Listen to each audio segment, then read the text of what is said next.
जय हिंद, नमस्कार दोस्तों, कैसे हैं आप सभी। स्वागत करते हैं आज सभी सेशन के अंदर। मैं आपका साथी और जाट लेके हाजिर हूं आप सभी के बीच में एक बड़ी खुशखबरी आपकी यह है कि राजस्थान के अंदर सरपंचों के चुनाव नजदीक आ रहे हैं और जैसे ही चुनाव आते हैं सभी के अंदर एक मन में रहता है कि अब की बार गांव में के अंदर कौन खड़ा हो रहा है और इसके तो इतने टाबर है, वो कैसे खड़ा हो सकता है और इसके ये है सरपंचों के लिए क्या पात्रता रखी गई है, कितने बाल बच्चे हो सकते हैं वो खड़े हो सकते हैं और इसके अंदर अब की बार चुनाव कब तक हो जाएंगे, 2025 में होंगे या 24 में ही हो जाएंगे।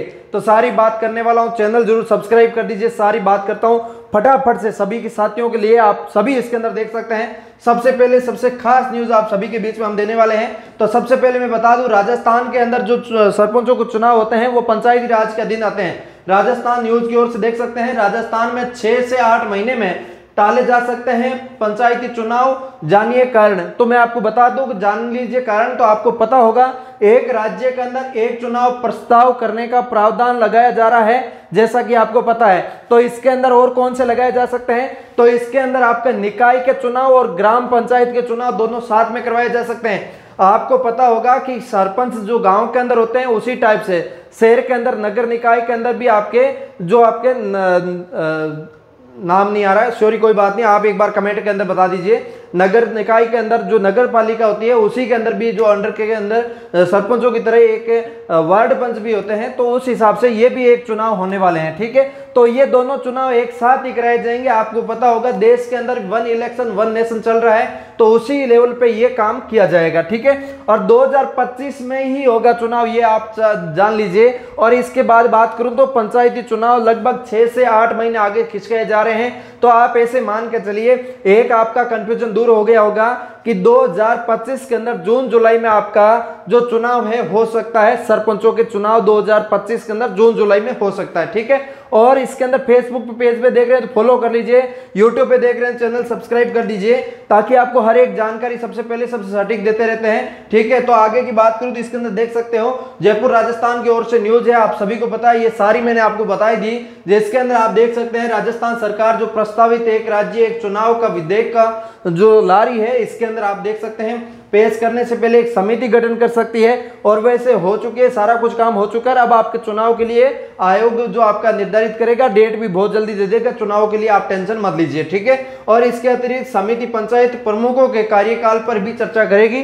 तो सारी समिति अपने आप से वो अपना काम करती रहेगी। आपको ये पता होना चाहिए कि सरपंचों के चुनाव कब होंगे, क्या पात्रता होगी, क्या 2 से ज्यादा बेटे बेटी वाले सरपंच चुनाव लड़ सकते हैं। तो इसके अंदर आपके गांव में कोई बड़ा आदमी है और उसके 2 से जगह 3 टाबर है, तो वो क्या करेगा, तो इसके अंदर सारी बात करूंगा, आगे सारी चीजें समझाऊंगा। ठीक है, तो ये सारी आप चीजें देख रहे हो, बजट के अंदर हुआ ये हुआ, सारी बातें इसके अंदर लिखी गई है, तो आप टेंशन मत लीजिएगा। ठीक है, और इसके अलावा मैं बात करूं आपके लिए, यहाँ पे देख सकते हैं सरपंच बनने के लिए जरूरी कागजात कौन कौन से हैं। आपके भी मन में ऐसा है कि मैं भी सरपंच का पर्चा जरूर भरूंगा, तो आपको ये डॉक्यूमेंट तैयार करवाना पड़ेगा, जो आपके डॉक्यूमेंट बहुत जरूरी है। इस डॉक्यूमेंट के बगैर आप सरपंच के अंदर जो आपके फॉर्म लगते हैं वो आप नहीं लगा पाओगे। सरपंच की एक नौकरी है, ये नौकरी आप नहीं ले पाओगे। तो सरपंच की नौकरी लेने के लिए आपको पता है इसके अंदर क्या कौन से डॉक्यूमेंट लगेंगे। तो सबसे पहले आपको आधार कार्ड और पैन कार्ड देना पड़ेगा, इसके अलावा मतदाता पहचान पत्र देना पड़ेगा, इसके अलावा आपको पासपोर्ट साइज फोटो देना पड़ेगा, मूल निवास प्रमाण पत्र देना पड़ेगा, आरक्षित श्रेणी जाति प्रमाण पत्र आपको लगेगा, आप जनरल के अंदर है, SC ST OBC कौन से कैटेगरी के है वो लगेगा। इसके बाद में आपके पुलिस प्रशासन द्वारा निर्गत चरित्र प्रमाण पत्र लगेगा। इसके अलावा शौचालय शपथ पत्र लगेगा, सरकारी कर्मचारी नहीं होने के कारण आपको शपथ पत्र देना पड़ेगा। और इसके अलावा इसके अंदर जो आपके व्यक्ति के परिवार की आर्थिक स्थिति क्या है, चल और अचल संपत्ति क्या, वो आपको बायोडाटा देना पड़ेगा। शैक्षणिक योग्यता क्या वो बतानी पड़ेगी, आपके ऊपर केस वेस नहीं है या वो देना पड़ेगा। जो 50 रुपए के स्टाम्प आता है उस स्टाम्प के ऊपर आपको ये सारी चीजें लिख के आपको बाकायदा देनी पड़ेगी। शपथ पत्र पर नोटरी से प्रमाणित होने भी जरूरी है। ठीक है, इसके लिए आपको पता चल गया होगा।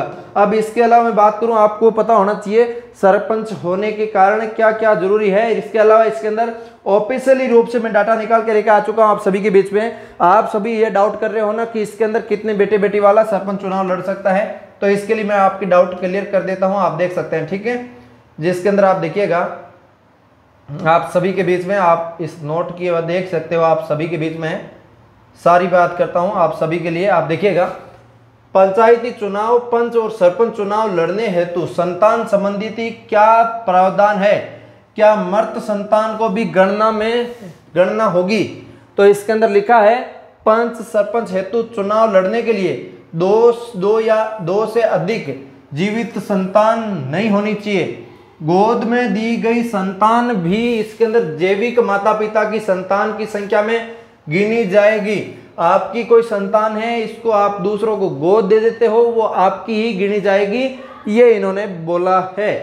तो आप एक चीज सुन लीजिए, 2 से ज्यादा औलाद वाला सरपंच के अंदर खड़ा नहीं हो सकता। ठीक है, ये आपको पता चल गया होगा। अब इसके अंदर आप सभी का डाउट क्लियर हो गया होगा कि चुनाव कब होंगे, कौन कौन खड़ा हो सकता है, और ये सारी मैंने आपको जानकारी दे दी।